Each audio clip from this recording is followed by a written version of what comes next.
Ahora vamos a ver lo que son las curvas de enfriamiento. Para eso vamos a hacer un análisis térmico y partiendo de la ley de enfriamiento de Newton y la ya requete sabida ecuación Q igual mc por delta T, vamos a llegar a cuál es la forma teórica que debería tener el enfriamiento de un cuerpo o una sustancia pura, digamos, un cuerpo que no se transforma durante ese intervalo de enfriamiento. Entonces, vamos a decir que según la ley de enfriamiento de Newton, el diferencial de calor es proporcional a la diferencia de temperatura con el medio, T mayúscula, y el diferencial de tiempo transcurrido. La constante de proporcionalidad la vamos a llamar K. Por otro lado, el diferencial de calor va a ser igual a la masa, el menos es porque la convención de calor, en este caso el calor cedido, tomamos la convención negativa. C es el calor específico y diferencial de T mayúscula, el diferencial de temperatura.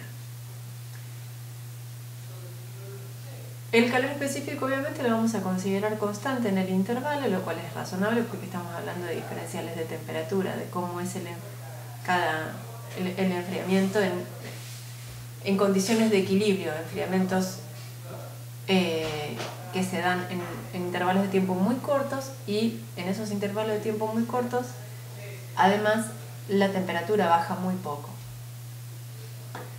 Suponiendo una masa unitaria, vamos a igualar ambas ecuaciones y agrupando convenientemente se puede llegar fácilmente a esta ecuación. Que la forma de la función temperatura, cómo varía la temperatura en función del tiempo, va a ser una exponencial. Como vemos acá, una exponencial que además va a ser asintótica a T0, si recuerdan más o menos. Si no estuviera el T0 multiplicando acá, sería asintótica a 1. T0 es la diferencia de temperaturas con el medio, cuando comienza el enfriamiento.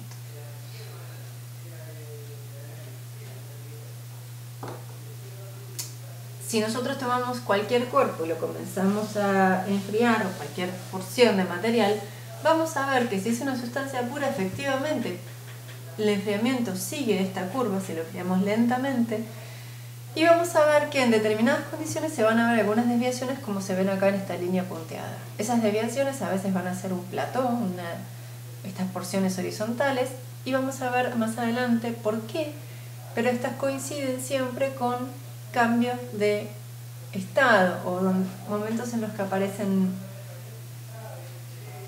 nuevas fases. Cambios alotrópicos, por ejemplo, o sea, no siempre cambios de estado. Mientras no se produzcan transformaciones, el comportamiento va a ser exponencial. Es decir, cualquier forma en la que se aparte la curva de enfriamiento de la exponencial nos está indicando que algún tipo de transformación hay.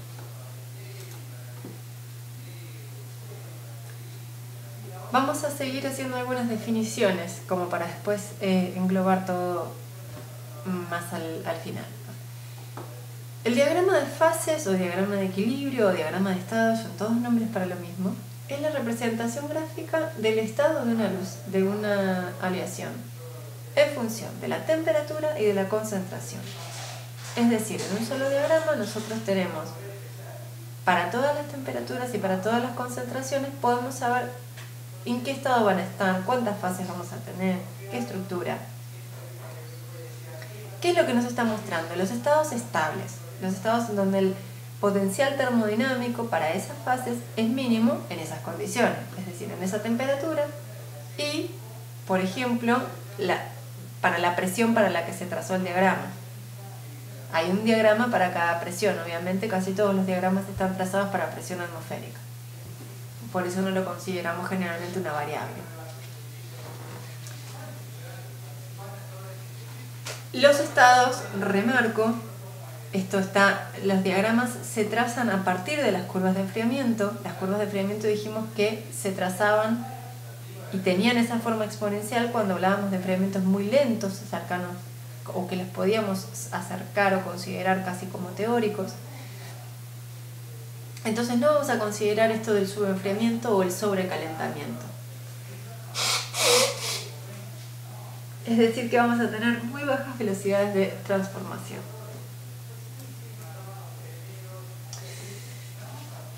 ¿Qué nos dice la regla de las fases de Gibbs? Bueno, primero vamos a definir qué es fase, ¿sí? Aunque en realidad el concepto es el mismo o muy parecido a cuando hablamos de fases de soluciones líquidas. Fase es cualquier parte homogénea de un sistema separada de las demás por una superficie, al pasar por la cual la composición química o la estructura varían bruscamente. Componentes son las sustancias que forman el sistema.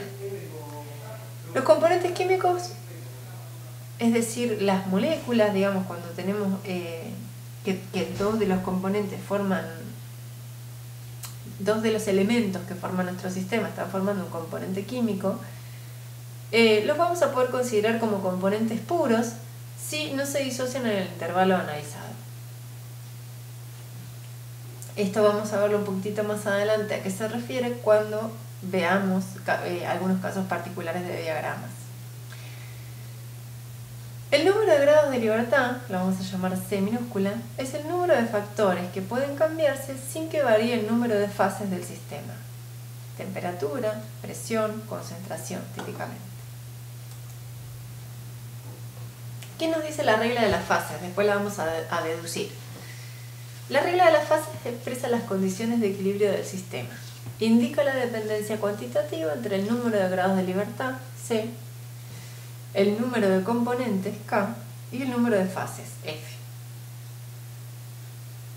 En nuestro caso, las variables independientes son la concentración, la temperatura y la presión. Si consideramos que estamos a presión constante, que es el caso en general, la regla de las fases la podemos escribir como C igual K menos F más 1.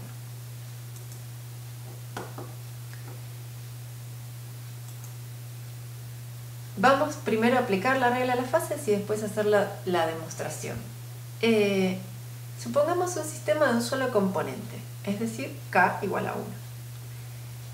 Es un componente metálico y este metal está en estado líquido, es decir, ¿cuántas fases tenemos? Una.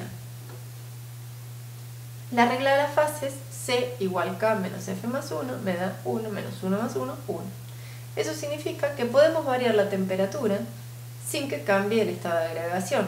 Habíamos dicho que la presión era constante, ¿sí? Por eso estábamos usando esta, presión constante, C igual K menos F más 1. También estamos hablando de un metal puro, un solo componente, entonces obviamente la concentración no puede ser una variable. Pero sin embargo la temperatura sí puede variar y además, como el grado de libertad nos queda 1, podemos variar esta temperatura y no vamos a tener un cambio de fase. Sin embargo, cuando este metal líquido empiece a solidificar, ahí el número de fases varía. Entonces, si aplicamos de nuevo la regla de las fases en ese contexto, nos va a dar que K es 1, F ahora es 2, porque tenemos dos fases, el metal líquido y el metal sólido, más 1, ¿sí? Entonces el grado de libertad es 0. ¿Qué significa? Que no podemos variar la temperatura hasta que no desaparezca alguna de las fases. Y esta temperatura, esto de que no se puede variar la temperatura, implícitamente nos está diciendo que esa temperatura de cambio de fase está rigurosamente determinada. Esto de alguna manera explica por qué el plato de estas curvas, que es lo que yo les decía en alguna de las clases que me llamaba mucho la atención. Es extraño que en la naturaleza se den cosas, cuando yo analizo un fenómeno, que se den cosas tan determinadas precisamente como las que vemos acá. Y si se hacen curvas de enfriamiento lento de cualquier sustancia, efectivamente responden a una horizontal.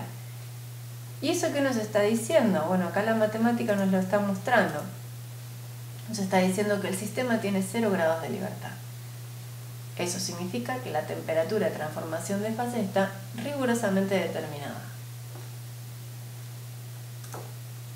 Para terminar de entender qué es esto de la regla de las fases, vamos a ver un poco la demostración, no para que la hagan, sino para ver de dónde sale, qué significa todo esto. vamos a definir el potencial termodinámico, ¿sí? Lo vamos a llamar Z. Supongamos que tenemos varios componentes y varias fases. Entonces, el potencial termodinámico del componente 1 en la fase 1 lo vamos a llamar así, Z11. ¿Qué sería esto? Imaginemos que tenemos que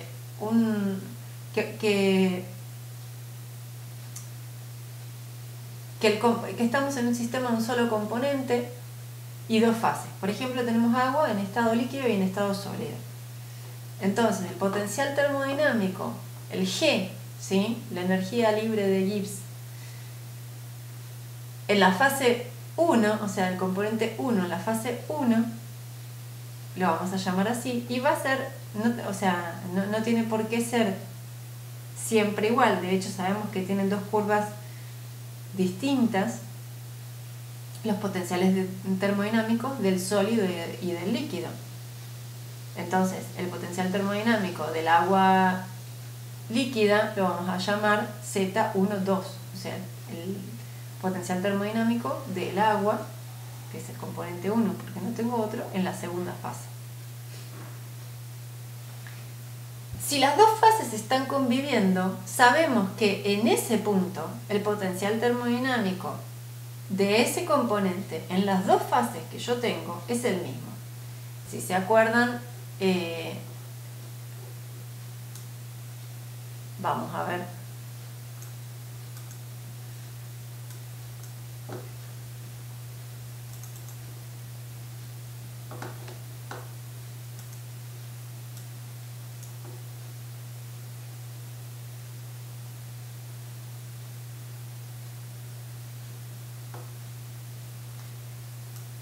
Bueno, no lo tengo acá. A ver si podemos.